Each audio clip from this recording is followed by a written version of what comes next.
I love One Direction. You know all of the One Direction names. Harry, Niall, Zayn, Liam. There's one more. I know. I only know Harry. Harry, Niall. I knew you'd get me. Niall. Liam Payne, Harry Styles. It's another name beginning with an L, if that helps. Larry? No. Louis. Louis. Oh, Louis. Yes, Louis. Larry would be funny. That guy's amazing. What do you know about him? Who is he?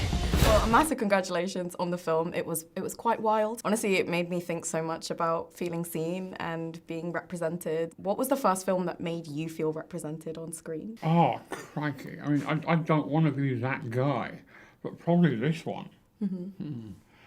Because it's so far removed from all the other tropes that we've seen of sort of like disability and disfigurement. That you want to, I don't know, kill James Bond or burn Gotham to the ground, or you're somehow indebted to Frederick Treves for giving you back your humanity. Yeah. And I know those are very badly veiled film references, and all those films in and of themselves are great.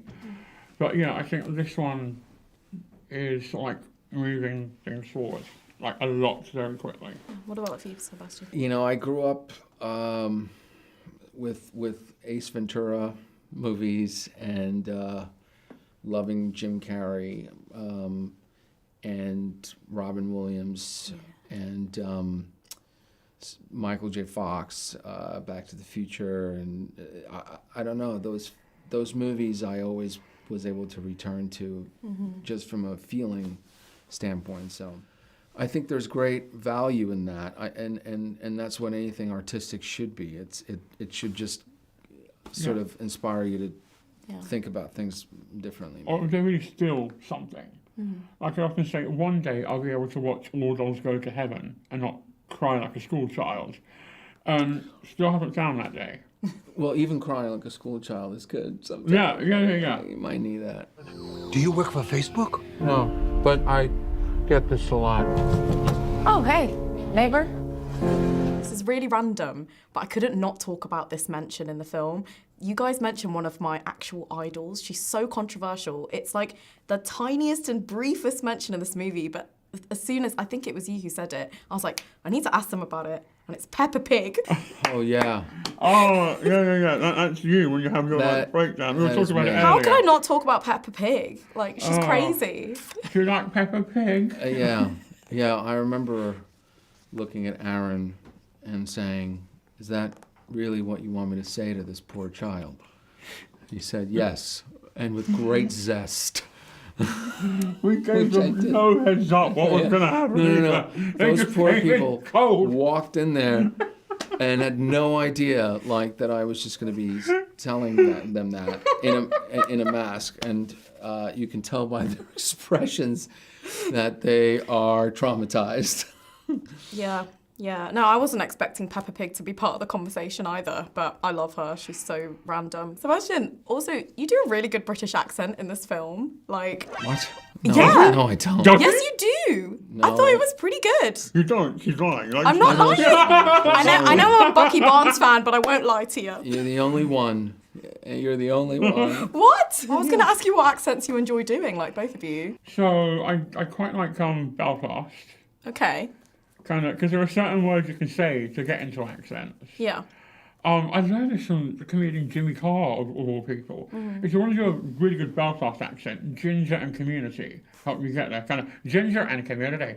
And now you're in there, so you are. Now you can do this all day. We're here with Sebastian Stan, and we're talking about a different man, so we are. That's so good. I know, thank you. I'm very proud of it. This drug seems to have the potential to actually heal you. The implications are life-changing. Oswald's character in this film kind of hypes Guy up, like, as if he was his best friend in front of everyone. And it kind of reminded me of a red carpet moment where Anthony Mackie actually says to you, like, you know... My God, do you remember her? Sebastian Stan. Man, you're looking good. Who's someone in this industry, like a previous co-star, who's had your back? Oh, well, I mean, my list is like way shorter than yours. For me, it's this guy.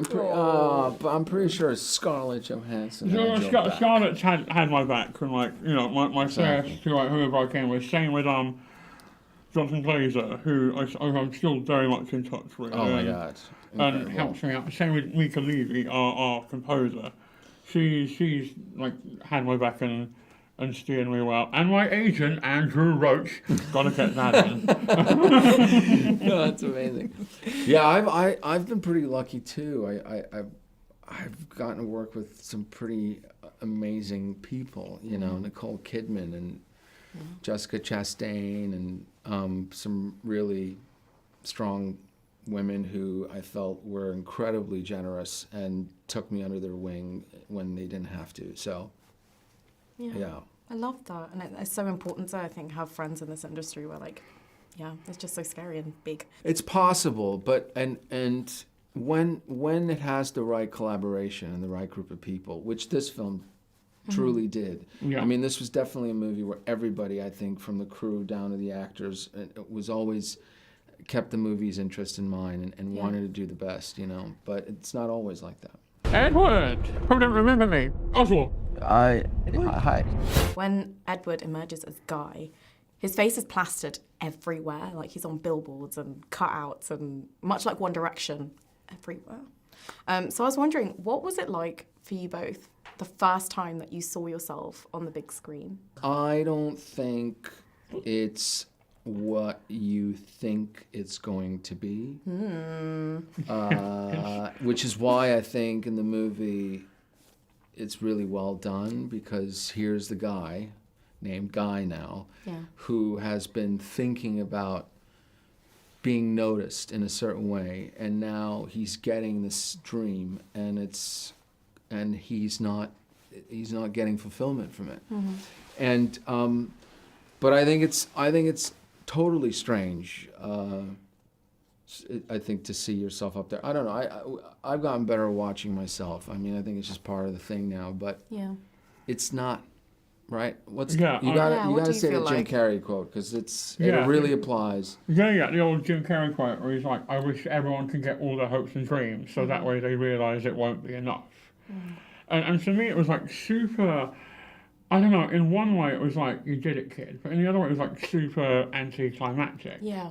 And I remember it well because it was 2014, London Film Festival, the Under the Skin premiere. Of course, yeah. And I went with one like my best friend Roxy. And I'm there, you know, nervous, but, you know, shocked. And then we sit down, and then she goes, let me know when you're naked so I can shut my eyes. And I was like, cheers for that. I think, gotta get what builds the guy's self-esteem up more than, pretty certain that's body shaming, but we'll leave it. Be naked in a film, and then watch yourself doing that with a crowded theater. I will take It'll be that an on experience. in my next film. Done it twice, my guy. Then you can be in our club. Yes.